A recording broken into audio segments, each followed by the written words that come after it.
Halo guys, assalamualaikum warahmatullahi wabarakatuh. Terima kasih yang udah setia sama channel Yatisa Official lagi. Semoga kalian selalu sehat, berkabar kalau untuk kita semuanya. Gimana kabar kalian, sehat?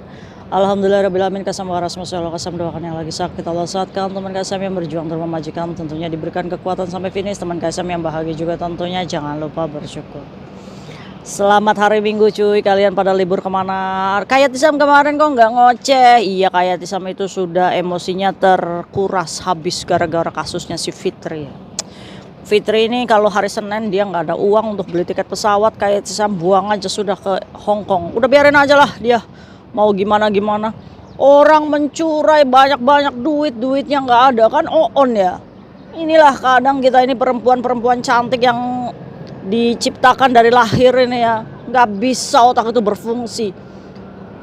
Garangan terus yang dikejar itu.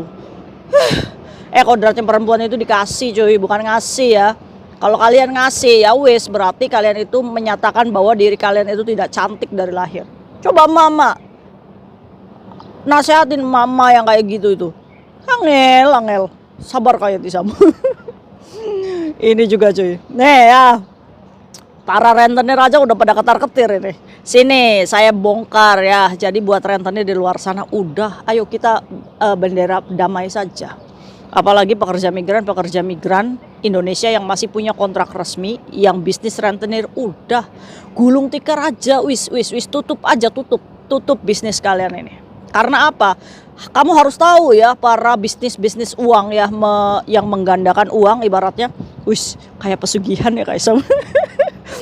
Ada ini kadang ya teman kita nih ya, karena banyaknya permintaan uang ini, kita udah bukan makan nasi cuy, makan uang.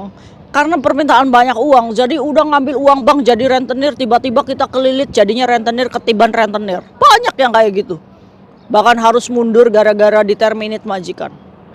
Kemana duit banknya? Dulu saya bisnis kasam, bangkrut. Ya iya. Orang kamu tuh di sini tuh kerja dengan kontrak kerja visa domestic helper, gaji 10 juta. Dari 10 juta, kamu masih berusaha jualan, jadi membungakan uang. Itu kan berarti kan tipikal serakah.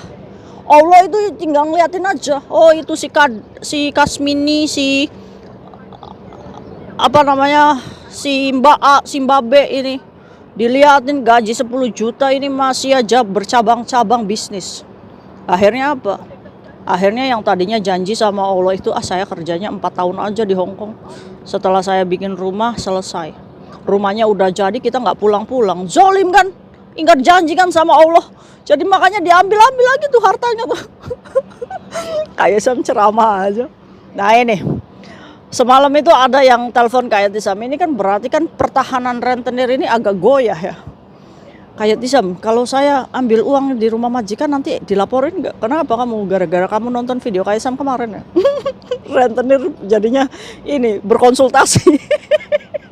Jadi bukan pekerja migran aja yang berkonsultasi ini sama kayak Tisam ya. Ayo coba Kaisam mau ngerekrut ini anggota, bagi tiket yuk. Jadi cuy, sini Kaisam bongkar ya, para rentenir ya, pekerja migran. Kalau misalkan kalian semakin menghutangkan ke pekerja migran, potensi duit kalian kembali itu sangat 0%. Kenapa? Karena bisnis kalian ini digondrongi ya, atau berperang dengan pinjaman online, pinjol ya. Karena cuy, saat si pekerja migran ini menghutangkan dokumen dengan menggadaikan paspor ke kalian, otomatis kondisi pekerja migran ini sudah terhimpit, sudah tidak ada bank-bank yang mau menghutangkan si pekerja migran ini. Dalih-dalih untuk mempertahankan pekerjaannya, dia nekat untuk menggadaikan paspor. Ini adalah suatu kebodohan kita sebenarnya. Sebenarnya kalau kita sudah kepepet, yuk jangan gadekan, udah pasrah aja. Yang penting saya diusir, saya ada dokumen, saya bisa cari majikan baru atau kita pergi ke Makau. Itu adalah solusi yang baik. Tapi kadang karena kepanikan, ketakutan, rasa bersalah dengan majikan yang majikan sudah baik, makanya kita ini menggadaikan dokumen. Dokumennya kemana? Banyak aja, ada aja ini deterjen. Kamu gadainya di Saiwan Ho aja tuh, di agensi yang buka peminjaman online. Ketahuan ya, agent kok jadi rentenir kamu.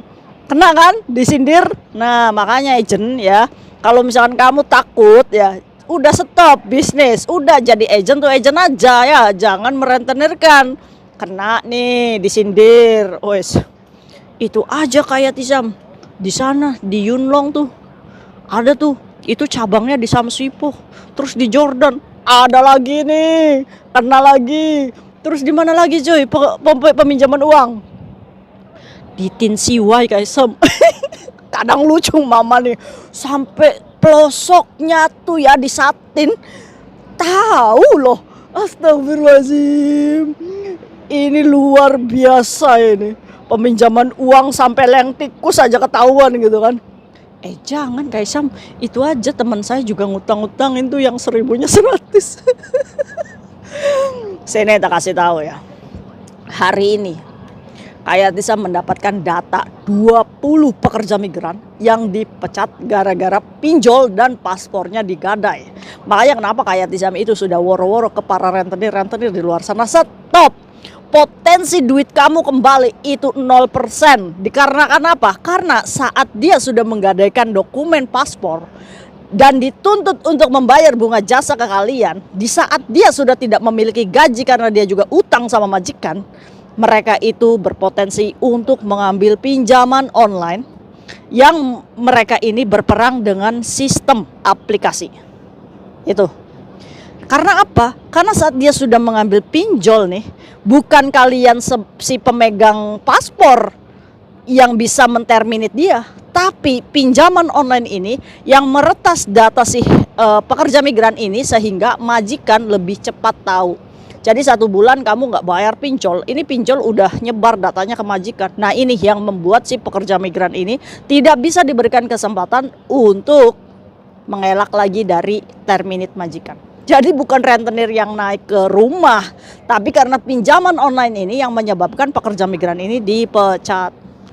Puas kayak puas. Para Juli tuh kayak gitu kan. Maka dari itu kenapa Kaisam itu woro-woro ke kalian yang jadi rentenir. Ya, saat dia ini mengalami peminjaman online dan dipecat sama majikan, ada 2 kemungkinan. Kalau majikan tahu aturan, dia masih dapat uang terminate yang mungkin bisa ditabayunkan untuk mengambil dokumennya. Tapi sekarang majikan itu pintar. Dimana saat kita sudah dikarenakan pinjaman online ya, majikan ini pasti akan memberikan 2 pilihan sama Cece. Kamu mau keluar tanpa uang interminate atau saya pokingkan kamu. Otomatis si pekerja migran ini udah denger poking aja udah merinding ya kan. Apakah bisa dipoking guys Sam? Dipoking itu hanya sebatas laporan peminjaman online. Tapi apakah kita masih bisa cari majikan? Bisa, asalkan ada dokumen dan ada agensi yang mau memproseskan. Pertanyaannya, ada nggak tuh yang mau memproseskan? Itu aja sih. Saat kalian dikeluarkan tanpa uang terminate, nah ini yang menjadikan si pekerja migran ini tidak bisa mengambil paspornya di kalian cuy. Maka dari itu nih kayak Tisam itu karena sayang kepada kalian ya, udah stop aja, wis aja utang-utangin renteniran ya, udah kerja aja bener-bener. Udah banyak itu emasmu, masa iya kamu mau kayak rantai sampai cincinnya segini semua itu kan. Aduh ya kan, tahu ini duit renteniran. Ada aja kayak sama aja nggak punya emas ya, ini aja cuma gelang tasbih aja. Sampai banyaknya emas, aduh saking validasi, wih saya punya banyak duit ini kan. Backgroundnya apa ya kan, rentenir, oh ya pantes. Sekarang itu teman-teman kita tuh udah nggak mau kerja, yang penting kita memeras keringat teman kita ya kan. Ya jangan salahkan kita dong guys, orang dia yang datang ke sini sendiri. Nah iya, maka dari itu kalian itu sekarang bisnisnya bertabrakan dengan pinjol ya, jadi kemungkinan pekerja migran ini diterminate ini gede, diusir tanpa uang, jadinya paspornya itu nggak bisa diambil. Kalau misalkan kalian sudah tahu konsekuensinya, yo silakan aja, tapi jangan ngamuk-ngamuk ya kan, pasang foto disebarin gitu kan, nggak bayar utang. Sekarang moyung cuy. Nah sekarang nih untuk pekerja migrannya, itu kan tadi untuk rentenir, ini untuk pekerja migrannya. Sekarang KJRI mempersulit pembuatan SPLP, dimana kalau misalkan kalian tidak ada paspor, ini KJRI akan membuat kalian itu berusaha dulu untuk mengambil paspor. Otomatis karena kalian takut dan dipersulit sama KJRI, pastinya kalian itu akan memilih jalan overstay kalau nggak punya duit. Saat kalian overstay, ini KJRI udah nggak bertanggung jawab. Overstay-nya kalian ini urusannya sama imigrasi Hong Kong. Dimana artinya saat kalian tidak punya paspor dan tidak bisa mengambil paspormu, dipersulit membuat SPLP pemulangan, itu artinya kalian masuk daftar blacklist. Karena apa? Karena kalian kemungkinan akan menjadi overstay. Di overstay kan ya. Saat overstay kan kamu harus surrender dulu ke imigrasi. Saat surrender otomatis kamu sudah tidak bisa kembali lagi ke Hong Kong. Bagus KJRI wis. Begitu aja wis. Yang nggak ada paspor wis di blacklist aja wis. Ya kan? Hukum alam akan menyingkirkan orang-orang yang suka doyan gadein paspor. Udah pulang blacklist, nggak bisa ke Hong Kong. Bye bye Hong Kong, hanya sejarah ya. Sekarang apalagi karena banyaknya overstay dan paperan ya cuy ya di sini, itu jadi job ilegal pun sedikit karena persaingannya gede. Banyak dimanfaatkan oleh oknum, kalian dikerjakan dengan kerja rodi, hasilnya oleh calo. Bayangin aja, Saiwon gaji 400 sehari, dicaloin 250, kalian cuma dapat 150. Berdiri dari pagi sampai sore cuma dapat 150 untuk bertahan supaya dapat kos-kosan. Ribet kan? Iya. Maka dari itu udah enak kayak sama kayak gini, cuci WC, cuci piring, ya kan, makan kalau misalkan majikan nggak kasih, yuk kita beli sendiri gitu kan, tidur jam 9 bangun lagi, tidak ada ketakutan kehilangan gaji, ya kan? Iya. Poinnya apa? Bersyukur wis, ya kan? Pro. Nah, ayo cuy, semangat. Ini sudah masa-masanya di mana orang-orang yang serakah sudah kita harus pulangkan saja. Orang-orang yang rentenir sudah kita harus gulung tikar. Sok, kalau misalkan kalian masih mau membisniskan uang, siap-siap aja kehilangan uang kalian itu sangat besar. Karena hari ini pun 20 orang yang diterminate gara-gara pinjol paspor gadai. Hanya beberapa orang aja yang punya uang untuk ditabayunkan dengan ambil paspornya, dan mungkin dia masih selamat. Tapi yang nggak punya uang, yo silakan urusan sendiri dengan KJRI, dipersulit, overstay, surrender, dan blacklist. Kalian mau? Maka dari itu, yang udah kelilit, yang harus dilakukan adalah agendakan untuk ambil paspormu di gajian bulan itu. Kalau misalkan kesana kesini, apa dulu nih yang harus kita bayar? Dokumen dulu, karena potensi kamu dipecat ini gede. Maka dari itu selamatkan dokumen kamu. Paspor negara itu bukan paspormu. Walaupun mukamu adalah mukamu, tapi itu ada milik negara. Dendanya 250 juta dan sel prodeo 5 tahun. Mau? Sadar diri. Oke? See you next video. Bye-bye. Assalamualaikum warahmatullahi wabarakatuh. Bye.